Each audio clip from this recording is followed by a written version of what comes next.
Halo guys, so bertemu lagi kita dalam channel saya kali ini, yakni dekat pengembaraan Bajau Bersatu, di mana kita punya channel ini membahas dan mencari tahu tentang alam-alam yang kita tidak tahu. Seperti di konten kita Misteri Mencari Alam kedua itu, kita membuat ekspedisi explore ke tempat-tempat yang tidak berpenghuni. So dalam konten ini ialah misteri Anda harus tahu. So Anda harus tahu ialah mimpi. So dalam misteri kali ini Anda harus tahu. Sekiranya Anda sudah tahu, ya Anda sudah tahu. Tapi sekiranya bagi penonton yang belum tahu, saya akan bagi tahu sekarang. So dalam topik kali ini kita akan membawa lucid dream. Kita akan membawa topik lucid dream, di mana saya sudah ceritakan episode sebelum ini ialah kita akan membawa topik lucid dream. So topik lucid dream ni pada bahasa yang mudah dipahami ialah boleh mengawal mimpi. So that means lucid dream itu ialah mengawal mimpi. Kan kita di dalam dunia yang nyata, kita punya kehendak dan keinginan terbatas. Tapi di dalam lucid dream kita tidak ada batas. Sekiranya kita sudah berjaya mengawal kita punya mimpi, maka apapun boleh jadi. Kita mau terbang ke matahari, tarik bulan. Tapi ini bukan hisab gamma, tidak hisab gamma. Ini nih adalah semula jadi. Oke. So, lucid dream kamu sudah tahu maksudnya mengawal mimpi. So, sekarang macam mana ia boleh terjadi? Oke. Macam mana ia boleh terjadi? Ini bersangkut paut tentang otak. Seperti yang kita cakap dalam topik sebelum ni, yang ni episode deja vu. So kita kan mesti bertanya, macam mana lucid dream ni boleh terjadi?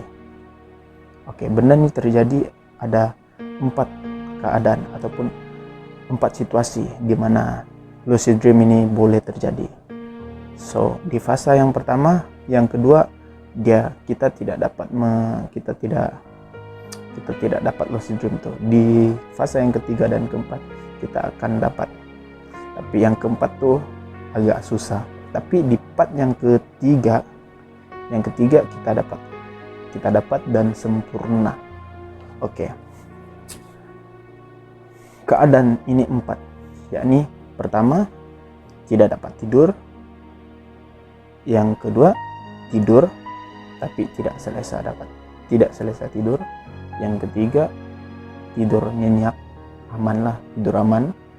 Dan yang keempat, tidur REM, maksudnya tidur mati. Oke, so saya akan bahas dalam 4 situasi ini. Situasi yang pertama ialah tidak dapat tidur. Oke, simple ya, saya mau beritahu kamu macam mana kamu dapat lucid dream kalau kamu tidak tidur. So basically dia berkait tentang mimpi. So kalau kamu sedar, kamu tidak dapat menggapai lucid dream. So yang kedua, tidur ayam. Kalau bahasa Sabah bilang tidur ayam lah, tidak tahu dengan bahasa Semenanjung atau tempat lain. Terus yang tidur kejap bangun. Oke. Yang ketiga nih, tidur nyenyak. So tidur nyenyak nih kita boleh masuk ke fasa lucid dream dengan sempurnanya. So ketika kita sudah masuk ke alam lucid dream, so di situ kamu mulai sudah masuk ke gerbang lucid dream. Dan yang keempatnya ialah tidur REM, di mana ini dibilang tidur mati. So tidur mati ini kamu tidak dapat mengawalnya. Bahkan kamu bermimpi, kamu shock dengan mimpi itu. So kamu tidak dapat mengawal mimpi itu dengan baik. So kamu just mimpi seperti orang lain mimpi lah. So itu tidak spesial lah. So itu bukan lucid dream, itu adalah cuma dream. Oke. Apakah ciri-ciri lucid dream? Macam mana kita mau tahu yang kita berada di lucid dream? Oke. Kita masuk ke fase yang ketiga, yaitu situasi yang ketiga. Ciri-ciri ketika kita merasa kita dalam situasi lucid dream ialah ketika kita sudah masuk gerbang lucid dream, kita akan bercakap dengan diri kita yang sudah lantang tidur nih. kita akan bercakap. Contohlah kita dalam situasi contoh dikejar oleh something atau benda atau makhluk apa yang mengejar kita. Contohlah saya bagi contoh hantu lah. Oke, ketika kita sedang dikejar hantu, bahkan kita boleh tanya dengan diri kita, oke, ini cuma mimpi. So dalam situasi tersebut kamu sudah boleh mengawal mimpi. Kamu sudah boleh mengawal mimpi. So dalam situasi itu adalah lucid dream. Itu adalah lucid dream. Kamu sudah mulai bisa mengawal kamu punya mimpi. So bila kamu sudah mengawal mimpi kamu, mimpi adalah dunia yang tidak nyata dan tidak terbatas. Tidak ada undang-undang negara, tidak ada undang-undang dunia, tidak ada undang-undang alam.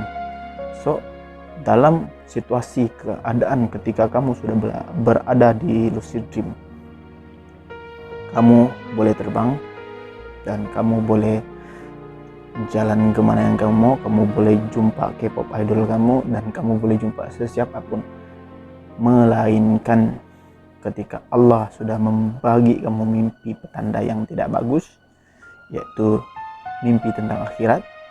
Itu lain cerita. Itu tuh tidak ada topik kena-mengena dengan lucid dream. Itu adalah petanda daripada Allah. Oke. So basically lucid dream adalah satu dunia ataupun satu kejadian ataupun satu benda yang kamu alami tanpa batas. Dan pada pengamatan saya, dan aku pernah merasai, aku pernah mengalami, dan rasanya kamu pun pernah mengalami lucid dream nih, dimana kamu, contohlah saya bagi contoh dengan aku lah kan.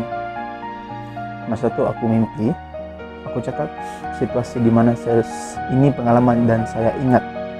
Oke, saya bagi tahu kamu, aku potong dulu ceritaku. Ciri-ciri kamu sudah mulai memasuki dan kamu pernah ke lucid dream ialah kamu mengingati, kamu ingat mimpi dan kamu boleh ceritakan dari awal sampai akhir. Oke, saya ambil contoh dengan diri aku lah.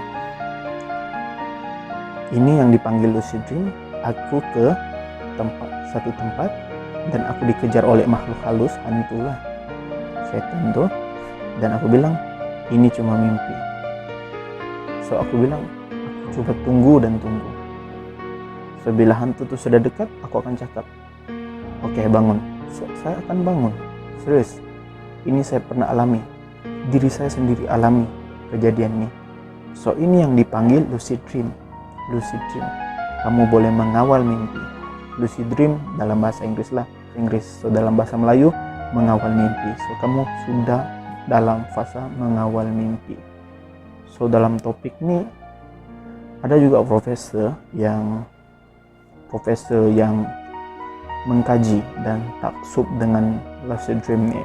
Walhal kita sebagai orang Islam, kalau view kita ini orang Islam, kita mempercayai bahwa mimpi ini adalah mainan syaitan. Yes, tapi ini fakta melalui pemahaman orang luar, dan saya hanya membawakan untuk share dan menceritakan pengalaman ini, sebab pengalaman ini berkaitan dengan kejadian ketika kita sudah masuk ke alam tidur. So ini yang dipanggil lucid dream. Kalau kita mainan tidur ataupun mainan setan. So that's itu adalah lucid dream. So ada juga yang saintis-saintis, ada juga lah saintis-saintis yang terlampau taksub dengan lucid dream ini, dan ada juga yang para psikologi dan ahli-ahli saintis, ahli-ahli mistiknya dorang percaya dengan benda nih. Bahkan dorang membuat buku tentang lucid dream nih. So sekian pembahasan kita pada malam ini tentang lucid dream. Rasanya lepas nih kamu sudah tahu lah ketika kamu sudah tidur terlena dan kamu rasa, wah saya ini macam mimpi. So itu adalah gerbang lucid dream kalau dalam orang putih. Kalau dalam kita itu tuh adalah mainan setan dan kita sudah diganggu oleh setan. So sekian itu saja pembahasan kita pada malam ini. So apapun, thanks for watching. So kita akan membahas segala misteri di next episode. Thanks.